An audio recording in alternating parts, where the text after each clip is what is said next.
Shane Beamer and the South Carolina Gamecocks are only 2.5 point favorites at home versus this Florida Gators team. A Florida Gators team under their head coach Billy Napier, who has notoriously struggled in away games, only 1-7 now, if memory serves me correctly. Shane Beamer coached South Carolina team. They have improved from last year. Of course, they got blown out by Florida last year, but Spencer Rattler looks like a new quarterback. The pressure is still getting to him. Their O line is still atrocious. But last year, I called Spencer Rattler Spencer Rattled because he just started making bad decisions and just looked rattled in there whenever the pressure was coming. He looks completely different this year. Of course, he has weapons like Leggett and Trey Knox, transfer from Arkansas. So he has the skill position players. But, Drew, offensively for South Carolina, this O-line's been holding them back. Yeah, it's been a terrible year for the South Carolina offensive line, and still the same problems. They can't block. Their run blocking is absolutely abysmal. South Carolina is currently under 100 yards rushing per game. They're at 87 yards on the ground per game, which is absolutely terrible. That's not going to get you anywhere, especially in these big games like that, which is probably why the point spread's a lot lower than a lot of people would think they are. I do like Spencer Rattler this year. He's improved so much since the Florida game last year. And then you mentioned it, Leggett on the outside along with Trey Knox. They have a lot of big guys on the outside that are capable of making plays and making guys miss. So Spencer Rattler, when he has time in the pocket, he's able to deliver some shots down the field. South Carolina's offense can be explosive. But like you said, it just all comes down to that offensive line. I mean, it's just been a really bad year for him. Spencer Rattler's having to run around. And I don't care how good your quarterback is. You can't expect a guy week in and week out to be scrambling, running for his life, and deliver accurate balls down the field. It's just not going to happen.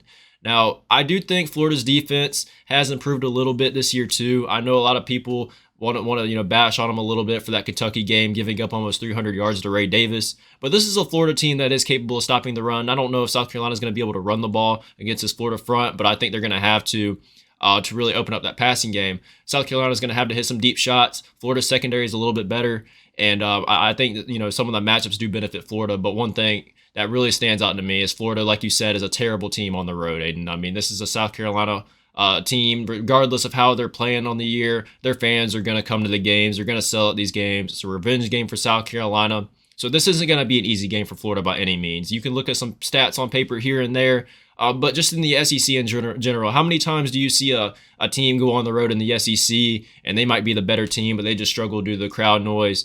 If South Carolina can force some false starts and Florida's backed up, 2nd and 15, 3rd and 13, this isn't really a Florida offense, I think, that thrives well when they're backed up like that and have a lot of yards to get. This isn't a very explosive Florida offense.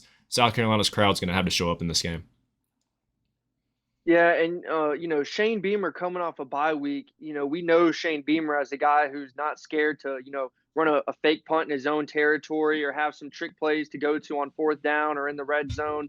That's the kind of coach Shane Beamer is. So coming off a bye week, it wouldn't surprise me to see some trickery from this South Carolina team. And when I was looking at this Florida team and the defense specifically, I was surprised looking at how they performed and statistically how they looked, because the eye test was telling me that, they weren't doing necessarily too great. And I know that Kentucky game put a big sore in a lot of people's eyes and, really destroyed the stock for this Florida defense. But this defense is still 13th in the country on first downs, which is one of my favorite stats to look at, because that shows you they're getting offenses behind the sticks quick and allowing their pass rushers to pass rush.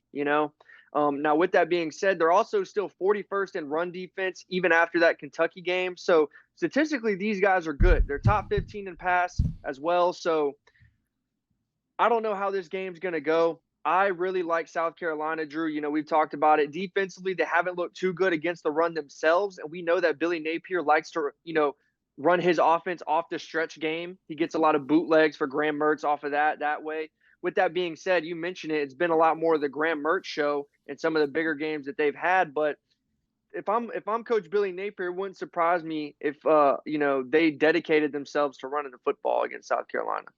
Yeah, it's always great to have a running offense, especially when you go on the road in games like this. It just takes so much pressure off your offense. It takes a lot of pressure off your quarterback. And Graham Mertz has been impressive at times this year. He's not a guy that's going to turn the ball over a lot. He's more of your traditional game managing quarterback. He's not going to make a lot of mistakes for your team. But at the same time, is this a guy that you could trust to win a lot of games for you with his arm? I don't know if that's really yet to be seen. I know at Wisconsin that wasn't really the case. He has been a very accurate passer this year. He's completing almost 80%. I think he's at 79.9% if memory serves right, looking at that stat, which is impressive. Now, I will say this. I did say this earlier. Florida's not an explosive offense. This isn't a guy who's going to be taking a bunch of shots downfield or anything like that. But at the same time, when you watch him roll out and he's throwing 10 or 15-yard out routes, he usually does deliver an accurate ball. And for Florida, I think that's what they're going to have to do in this game. I don't think they need to rush anything. They need to be patient, let the game come to them, take what's given to them. If their South Carolina's giving up 10, 15-yard, plays and they're taking away a lot of the deep shots, take those checkdowns. I think that's what Florida does really well. They can control the clock if they want to.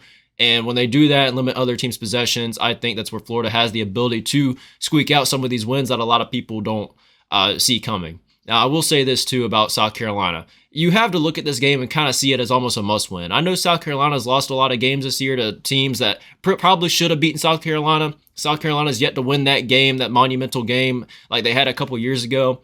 I think Shane Beamer's going to have that installed in his guys, that this is a big game. It's a revenge game. They got blown out last year. So with that being said, South Carolina 2-point favorites or 2.5. I know the line's moved. You're going to see different point spreads across different websites, so we'll stick around the 2-point range. Florida's so bad on the road, Aiden. I just don't know if I could trust them and Graham Mertz to really go on the road and sneak one out here. I just think South Carolina has too many motivational factors that are going to play in this game. I expect South Carolina to play hard, and I think South Carolina gets it done. Shane Beamer and the Gamecocks improve to 3-on-3. Yeah, I've been going back and forth with this game. I'm high on a couple of skill position players for South Carolina offensively, but defensively for Florida, I think they're so much better than a lot of people give them credit for. And I don't have, South Carolina's offense as highly regarded enough to overcome the deficit that is their O-line. I think Florida's defense is going to be able to put a lot of pressure on South Carolina offensively. And, I talk about it all the time. This is a home game for South Carolina, and they're only 2-point favorites. Normally you get in the SEC, you get 3.5 points alone for being a favorite. So South Carolina only being 2-point favorites kind of lets me know how the bookmakers think this game's going to go. So I'm just going to ride with them on that. I was on the fence with it because of Graham Mertz and, how that Florida team looked against Kentucky. But, I mentioned it. Ray Davis was just bullying a lot of those defensive guys. I think that just has to do with him being one of the best running backs in college football. So I think that Florida's going to be able to rely on the run game and really lean on it. Graham Mertz, as you mentioned, when he's comfortable in the run game, he looks a lot better. You mentioned it against Kentucky, he had to throw a lot because they were playing from a deficit. So I think that this offense from Florida will take a step forward this week against a bad South Carolina defense and gain some confidence. So give me Florida to win. Well, that's going to do it for this video, guys. As always, if you enjoyed the video, please leave a thumbs up, subscribe, and hit the notification bell. A lot of those things go a long way into helping our channel out. And we do appreciate you guys that have been around for a while, that do tune in and do that for us. And we appreciate you guys more than you ever know. We have one other preview prediction that'll go up after this video. We pumped out a lot of content this week, so if you guys haven't seen some of the stuff we posted, be sure to give that a look. We got some good stuff up for you guys for this upcoming weekend of college football. And be sure to leave down below in the comments what you guys would like to see too. And if you have any opinions on the game or keys to the game, we'd love to hear that from y'all. We love hearing different opinions across the country about what y'all think. So just be sure to do that for us, and we'll see you guys in the next one.